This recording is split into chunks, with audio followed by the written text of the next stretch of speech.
Morning, everyone. So we're going to continue on with our energetics chapter. Today's lesson is going to be on a guy called Hess's Law. The majority of this chapter here focuses on many different ways for us to find the delta H of reaction. I mentioned before here, this is the enthalpy change over the course of the reaction. As we go from reactants to products, is it endothermic? Am I putting in a net input of energy, or am I getting more energy off of it? Is it going to be exothermic? In total, we're going to have 7 different ways. Just a quick recap here. 2 days ago, we did the first way here, which was called calorimetry. Calorimetry here was the experimental method here. We end up with a formula something like I had to flip the sign of MC delta T. I had to divide it by a mole to get kilojoules per mole. But that was an experimental way of taking what the thermometer gave you. Oh, the water heated up in the surroundings. I flipped the sign. I divided the moles. Experimentally, be it a styrofoam cup calorimeter or a bomb cup calorimeter here, I was able to experimentally determine the delta H. The biggest problem there is when I run an experiment, we have a whole host of problems with labs and heat loss to the surroundings. That becomes a big issue. Second method that we did yesterday was we did a guy called bond enthalpy. This one here equally well helps you find delta H of any reaction. We had to use table number 11 for this. Table 11 tabulated for you a bunch of the bond strength quoted per mole. And then what we did is we said, let's just add up all the bond enthalpies here on the reactant side. Let's minus out the bond enthalpies on the product side. There's going to be a lot of formulas like this. With the sigma and then the reactant minus products or products minus reactants. Majority of them are going to be reactants minus products. There's only 2 times as reactants minus products, and we've already seen 1 of the 2 times. So what I want to show you here is that, in fact, both of these just give us a delta H of the reaction. It just gives us overall is the heat term on the left side or the right side, and also gives us a way of actually measuring what is the quantity, what is the amount of heat that's actually being transferred. Today we're going to do a very generic lesson here. This is going to be our third way of finding delta H. What I want to show you in this method here is it works, but we're going to see as we go through here, it's fairly tedious. There's a lot of steps to this. As we step through our next lessons here, we're going to be applying Hess's Law in a much more sort of elegant and simplistic way here, and it'll save us from having to do all this tediousness, but it still gets us to the correct answer. So let me just introduce this Hess's Law to you in this lesson here. You can find this notes here on our shared document. Hess's Law here is actually just a restatement. It's almost like the chemical way of saying energy is conserved. Right? We've been saying energy conservation, E in equals E out. And basically Hess's Law here says it doesn't matter what route I take. It doesn't matter how I get from start to finish. As long as I have the same starting position and the same ending position, turns out my enthalpy change, my delta H, is going to be the same, just provided that our starting and our finish is actually in the same position. So let's do a quick analogy here. Let's say in the wintertime we decide to go skiing. If you're a really good skier here, you're up at the top of the mountain, you're skier number 1, right? You're a hardcore skier or snowboarder, and we're all starting. Initial was we all began at the top of the mountain. Our final was reaching the bottom of the mountain again. Being a hardcore skier, you take the double black diamond and you just go straight down. You've traversed sort of this height of the mountain. Now your friend comes along here, he's more of a moderate skier here. He can ski, but probably not as crazy as you going straight down the mountain. He may take the blue or the green run here. He may weave back and forth on the mountain. It may take him a little bit longer, taking the scenic route here, but he's going to have the same start, the same finish. He would have also traversed the mountain. Now, I am a terrible skier. Okay, you somehow trick me to get up to the top of the mountain. I take a look and I'm like, no, this is not going to happen. I'm not going to do the double black diamond. I'm not even going to take the scenic route. I'm just going to take the chairlift down, right? What I want to show you here is regardless of the path, regardless which route I take, the double black diamond, the blue-green path, or the chairlift down, as long as we have the same starting conditions, these are going to be our reactants, as long as we all end at the bottom here, it doesn't matter the path. It doesn't matter how long it takes. It doesn't matter how fast, how easy, or how hard it is. If you had the same starting, the same initial, and the same final state, the overall delta H, in this analogy here, it's the sort of the elevation of the mountain here. In this case here, we're talking about here is actually the delta H, like capital. So that's going to be the enthalpy change. It's regardless of route. We can call these here state functions because they don't care how you get from start to finish. It doesn't matter if you take a long detour or just a direct path here. As long as I have exactly the same beginning and same ending, I'm going to get the same delta H. So what's given on our notes page here is just one worked out example. The question is already written for you here. Calculate the enthalpy change delta H4. They're calling it delta H4 just so that you can just sort of separate which reaction, because later on they're going to give you 3 other reactions, each of them with delta H1, 2, 3. But pretty much I'm interested in the delta H. I'm going to call this one here the big equation. This equation here is the one I want the delta H of. And this delta H here is not particularly a bond enthalpy. It's not particularly we're going to see formation or combustion. It's just any old reaction. I just want to find, is this reaction endo, is it exo, and how much energy is actually being transferred. Because we're going to have 7 different ways of finding delta H, you're going to have a question, well, how do I know which method should I be using? It should be fairly clear in the question here. Because the first method here is experimental, this experimental method here needs to tell you some temperature change over the course of the reaction. I'm not given any of that experimental data. For bond enthalpy, remember our limitation was bond enthalpies has to be for gas, and we've been averaged. In this case here, because we're going to be what's called standard state, we're going to actually have carbon come to us as a solid. Methanol is typically a liquid here. Right away, not that we couldn't compare the bond strength before, bond strength afterwards, but my table doesn't have the values for it being solid or liquid. The intermolecular forces would make it hard to measure. So that means bond enthalpy method is out as well. Such is why we need this third method here, Hess's Law, just a conservation of energy statement. Basically what we're saying is these reactants here is like the top of the mountain, the bottom of the mountain. When I get to the end, when I get to the products, I'm going to be methanol. I don't care if you take the direct path, or I don't care if you take a detour around many different pathways, take the scenic route. As long as we have the same start, the same reactants exactly matched up, and similar products, the detour will all add up to form the overall delta H for me. So in this worked example here and in this style of problem, there is always going to be some big equation. You're interested in finding the delta H of some equation. And what they're going to list for you is sort of the hints of what's called a reaction mechanism. The word mechanism here actually implies the actual ordering, the actual sequence of steps. Just because your reaction takes carbon, hydrogen, oxygen and forms methanol doesn't necessarily mean it has to take place in one step. It may be actually, in this case here, a 3-step mechanism. Maybe the carbon reacts with oxygen first, just indirectly. Hydrogen reacts with oxygen. Maybe some of those products interact here. A reaction might actually end up as multiple different, we call them elementary processes, elementary steps here. Each elementary step, elementary because it's the term each basic step itself is actually a reaction, and somehow by doing all 3 steps in some ordering, I may end up getting the overall reaction.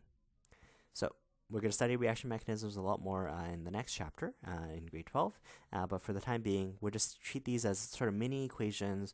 All I want to do is I want to play around with these mini equations. I want to make sure I match up the same start conditions and the same ending conditions. There's no one right way of doing this, but you're going to find it's sort of like a puzzle that we're going to solve our way through here.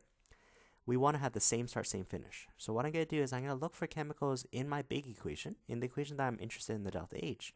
Let's figure out chemicals that only appear once. For example, I only see carbon appear once, and it's on the left-hand side. In my 3 mini equations, I only see carbon on the left-hand side. It's 1 mole here. That means at the very least, I'm going to want to run reaction number 1 once. So sure, I'm going to take step number 1, I'm going to do it once. You'll notice for these mini equations, I have the delta H for that reaction. Sure, I'm going to have loss 349 for running that equation once. That, however, takes only 1 mole of O2, where my overall reaction is half O2.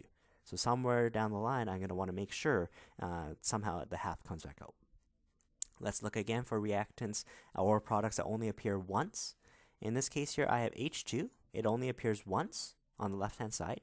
The H2 in my mechanism also appears great. It's also on the left-hand side. The trouble is this actually needs 2 mole of H2. For Hess's law to work, I need to have exactly the same start, exactly the same initial. If this mini equation so far is only written as 1, I might need to double this equation. And what's going to happen here is, if you remember, the delta H here, even though if it says kilojoules, all these delta H's are quoted per mole. Every time you run this statement, you release 242. What if I run this statement twice? So I run it once, I get 242. I run it again, I get 242. What's going to happen is I'm going to double 242.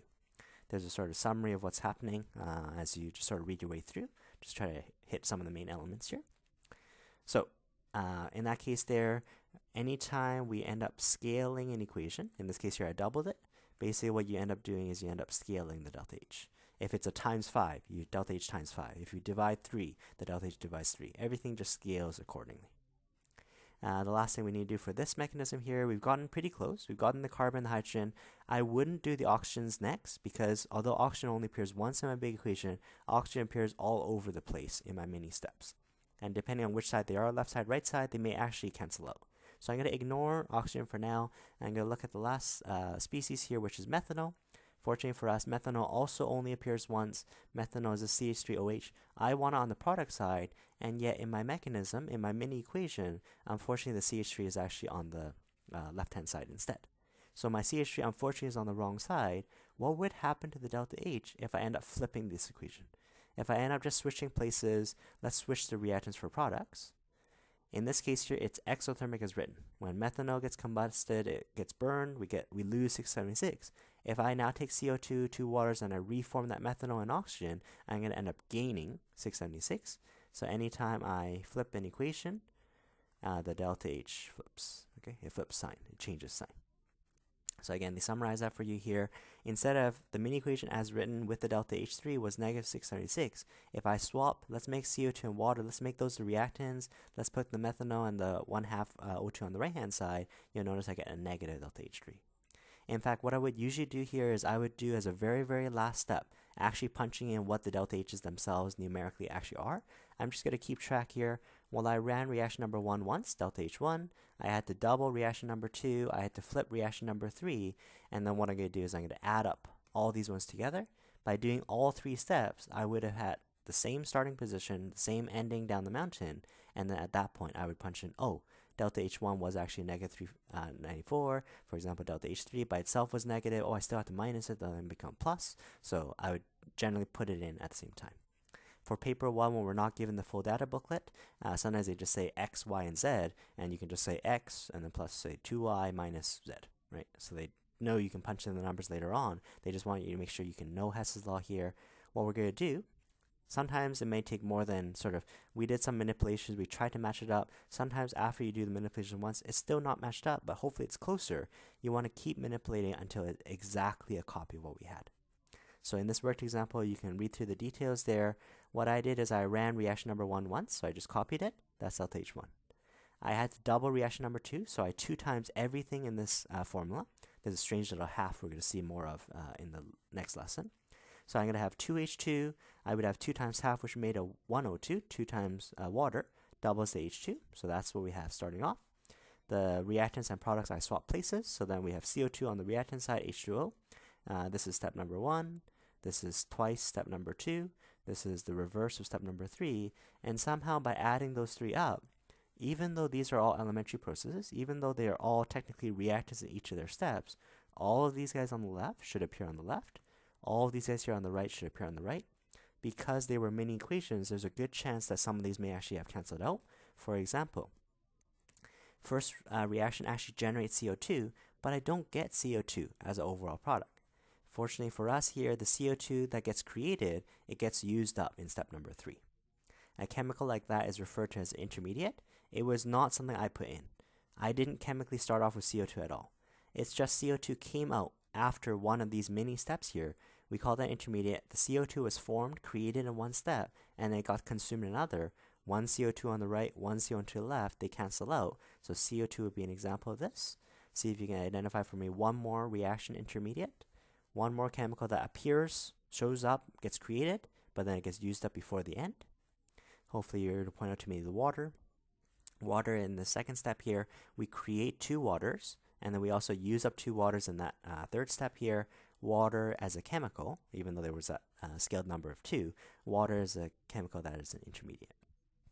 On that note there, it's possible when I have a mechanism, it's possible I can also have a catalyst. We know a catalyst, their job is to speed up equation. They also don't show up in the overall equation. Let me just give you a sort of generic expression here. Let's say I have A plus X becomes AX. AX plus B becomes AB and X. Let's say those are the 2 steps for my reaction. Each step itself is a reaction, so there would be some energy requirement, energy barrier for both of these. But if I did this same sort of, well, these guys here all on the left, these ones here all on the right, I'm going to look for chemicals that appear on both sides. AX got created and got used up, AX would be called an intermediate. That doesn't show up because it got created and used up. It doesn't have to be necessarily subsequent steps. It doesn't have to be the step right after it. This one, CO2 was produced in the first step, used up in the third step, so be it still an intermediate. You'll notice X for the same reason. X is something I purposely put in. I didn't create X anywhere early on, but I put in X. But you notice the X comes out unchanged. X also is cancelled out. In that case there, we can't call it an intermediate because it wasn't formed first and then used up. In this case here, it's actually put in, right? We actually input this one here, but it turns out it gets regenerated, it gets recreated, so we call that one there a catalyst. So in that case there, the X also doesn't show up. The overall mechanism is just whatever hasn't cancelled out. Our net equation is A plus B becomes AB, and then we've actually been catalyzed by X. Without X, the whole reaction could have happened, but maybe very slow. Once I put in X, X doesn't magically just stand back and somehow speed up the equation. X, you'll notice, actually participates in the equation. It first pre-reacts A, so it helps AX then react with B later on. And yet, because it gets regenerated overall, it's ready to catalyze another mechanism. We saw some of that sort of catalysis here in the chloride mechanism for ozone depletion. So chloride was ready, chloride was put in one step here. By the ending, chloride gets regenerated, and chloride is now ready to kill off another ozone. So that's what we do there. I'm going to do everything on the left, put on the left, right on the right, and we're going to see sort of what's left over. So I had a C, I had a 2H2, I had a methanol here. We're getting really close. This one here is matched up to what we had in our big equation.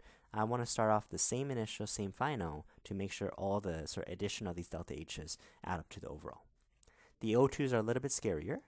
The O2, seemingly O2 here looks like a catalyst like I just demonstrated for you, but let's have a look at sort of what's the total amount. So I had one O2 go in on the left, another O2 in step number 2. In total, I put in 2 O2. On the last equation, I actually generate 1.5 O2 back, although the numbers aren't exactly cancelled out. 2 minus a 1.5, let's cancel off the 1.5. That leaves me with a funny little half, and perfectly now we're matched up with half an O2.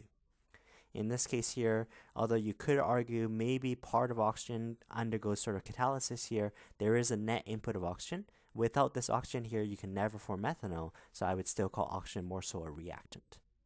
In that case there, because my big equation, my equation number 4, was a combination of steps 1, 2, and 3 in this fashion, what I'm going to do is I'm going to end up adding these equations.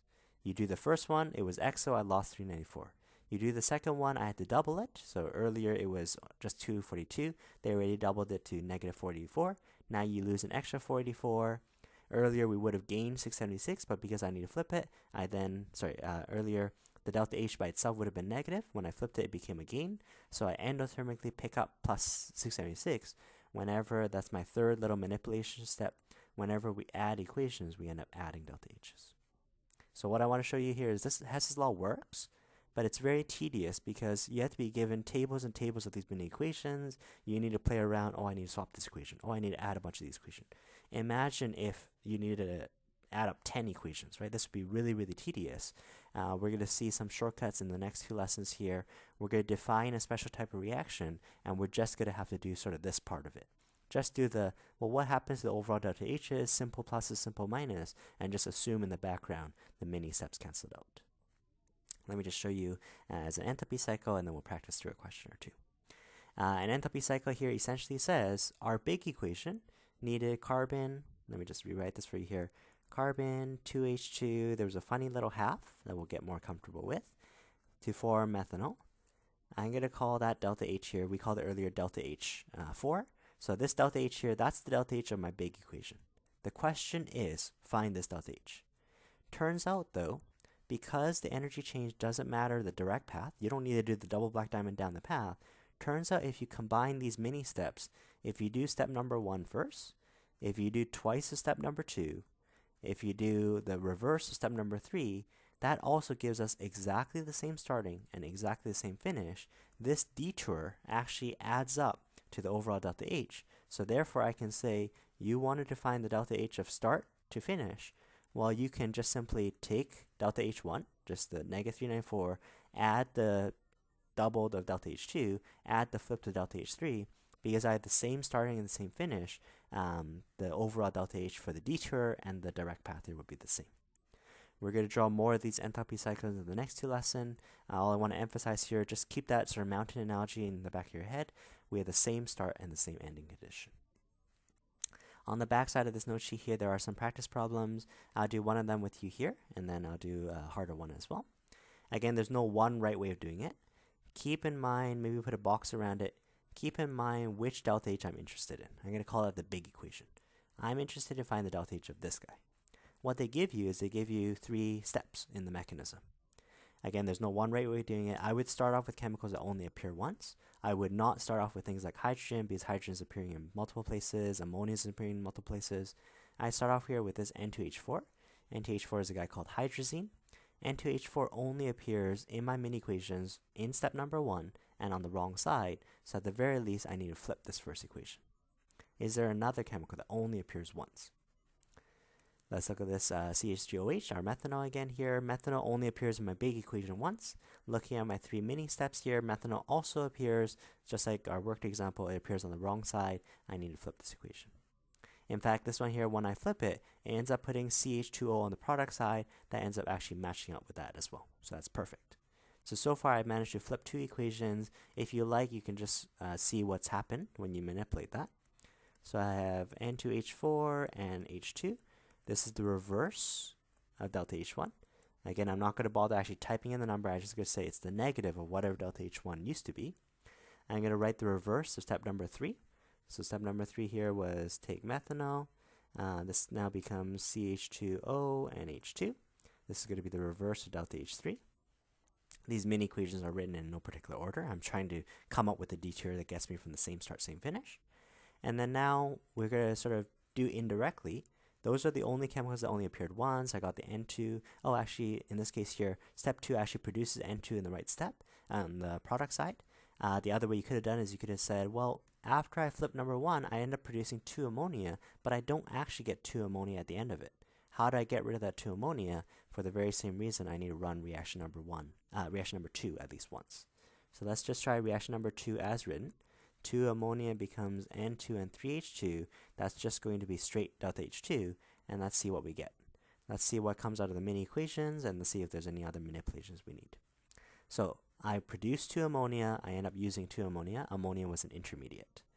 H2, I end up putting 1 H2 in, but I end up producing 3, so I'm going to be left with 2 H2 at the end. Actually, sorry, there's a I need to be more careful with my numbers here. There's actually in total 4 H2s. So let me just cancel that 1 H2. Let's say it cancels out that H2. So I still have 3 H2s at the end. And that should be it. So we have our hydrazine as a reactant. I have our methanol. This is going to create our CH2O. It produces the N2 by running reaction number 2. And then left over from the hydrogen, I had already canceled out the intermediate, so ammonia never appears. And therefore, we have the same start, same finish. If you combine the delta H's in this fashion, if you take the negative of delta H1, which is 22.5, you minus off delta H3, which is 81.2, and then you just run delta H2 as written, so that one is a plus 57.5. I have to add up these equations. That's my sort of enthalpy cycle. I add up the delta H's, and we'll see what we get here. Negative 22.5 minus 81.2 plus 57.5. It gives me the overall delta H to be 46.2. The units are going to be, they just say kilojoules, but it is understood kilojoules per mole. Delta H here in this whole chapter will always be quoted in kilojoules. It was only in just heat transfer we'd use joules. For bonds, when we do an Avogadro number, typically it's going to be kilojoules. In terms of our sig figs here, because we're just doing simple addition subtraction, because we just have these as 1 decimal place numbers, you can keep your final answer to 1 decimal place. So I'll give you a chance to practice out question 2, question 3.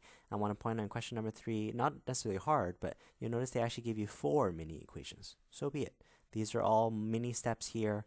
You just want to have the same reactants, same products, because the overall delta H of these guys combined will be the delta H overall. I'm going to give you a worksheet on this Hess's Law section here. I'm going to do one of the questions on the worksheet because I think it's a nice practice question. We'll learn something else from this example as well. For the time being, you can just do this on your note sheet here. Same idea. I'm interested in finding, and we'll end off with this example. Determine the delta H. There's a big equation. The big equation I'm interested here is FeO, CO, Fe and CO2. I'm interested in finding this delta H. This is my big equation. What they give you here is they give you a bunch of mini steps. You're going to find on the worksheet they give you all the states. I really should give you like solid, liquid, or whatever. I even need to match up the states as well. But just for simplicity, let me just copy it out. Maybe do another color here. These are the mini steps they give me. Fe2O3 and 3CO becomes 2Fe and 3CO2. That's at delta H1. I'll look up the value later on. 3 times Fe2O3. This reacts with CO, becomes 2 Fe3O4 and CO2. That's at delta H2. Put that over here. And then lastly here, Fe3O4 and CO becomes 3FeO and CO2. That's going to be delta H3. So those are my mini steps here. Somehow I want to match up same start, same finish. I want to demonstrate with this example here some little tricks you can do. In this case here, again, there's no one right way of doing it. Make sure you know which is the big equation. This is the one I want to match it to. I want to have the same starting position and the same ending position. I'm going to look for chemicals that only appear once. So for example, on the reactant side, FeO appears. FeO only appears in my mini steps. It only appears in reaction number 3 and on the wrong side. So at the very least, I'm already thinking I should be flipping it because I need to put it on the left-hand side.